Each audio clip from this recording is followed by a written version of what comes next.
মেঘবালিকার জন্য রূপকথা। কবি জয় গোস্বামী। আমি যখন ছোট ছিলাম খেলতে যেতাম মেঘের দলে। একদিন এক মেঘবালিকা প্রশ্ন করল কৌতূহলে, এই ছেলেটা নাম কি রে তোর? আমি বললাম, কুসমন্তর। মেঘবালিকা রেগেই আগুন, মিথ্যে কথা, নাম কি ওর হয় কখনো? আমি বললাম, নিশ্চয়ই হয়, আগে আমার গল্প শোনো।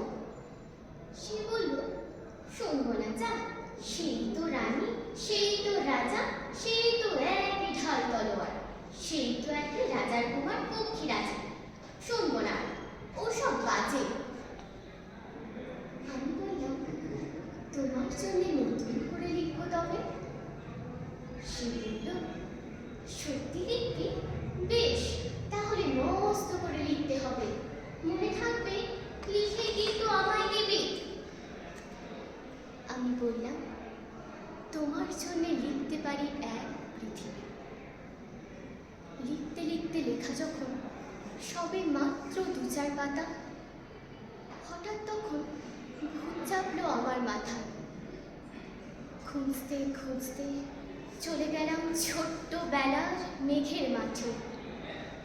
গিয়ে দেখি চেনা মুখ তো একটিও নেই তল্লাটে। একজনকে মনে হলো ওরই মধ্যে অন্যরকম।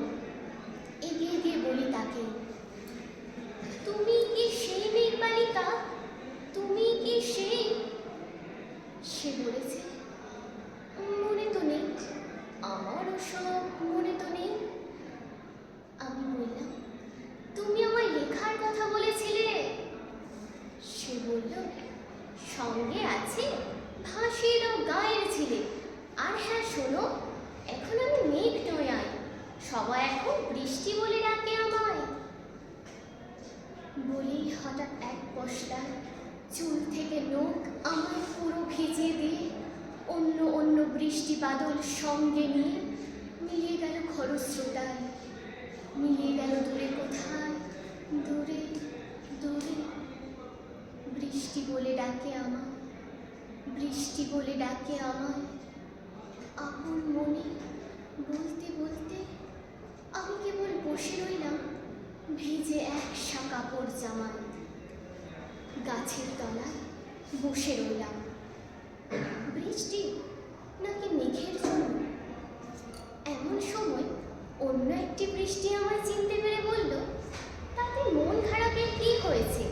যাও, ফিরে যাও, লেখো আবার। এখন পুরো বর্ষা চলছে, তাই আমরা সবাই এখন নানান দেশে ভীষণ ব্যস্ত। তুমিও যাও, মন দাওতে তোমার কাছে। বর্ষা থেকে ফিরে আমরা নিজেই যাব তোমার কাছে। এক পৃথিবী লিখব আমি, এক পৃথিবী লিখব বলে ঘর ছেড়ে সেই বেরিয়ে গেলাম। ঘর ছেড়ে সেই ঘর বাঁধলাম গহন বলে। সঙ্গে শুধু কাগজ কলম। একাই থাকবো, একাই দুটো ফুটিয়ে খাবো। 2-1 মুঠো ধুলো বালি যখন যারা আসবে মনে, তাদের লিখবো, লিখেই যাব। এ পৃথিবীর 100 রকম স্বপ্ন দেখার সাধ্য থাকবে যে রূপকথায়, সে রূপকথা আমার একার। ঘাড় গুঁজে দিন লিখতে লিখতে, ঘাড় গুঁজে রাত লিখতে লিখতে, মুছেছে দিন, মুছেছে রাত।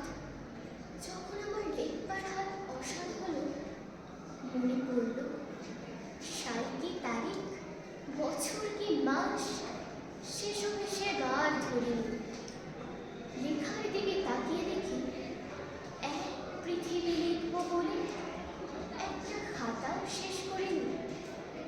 সঙ্গে সঙ্গে ঝমঝমিয়ে বৃষ্টি এলো, বৃষ্টি এলো খাতার উপর, আজীবনের লেখার উপর।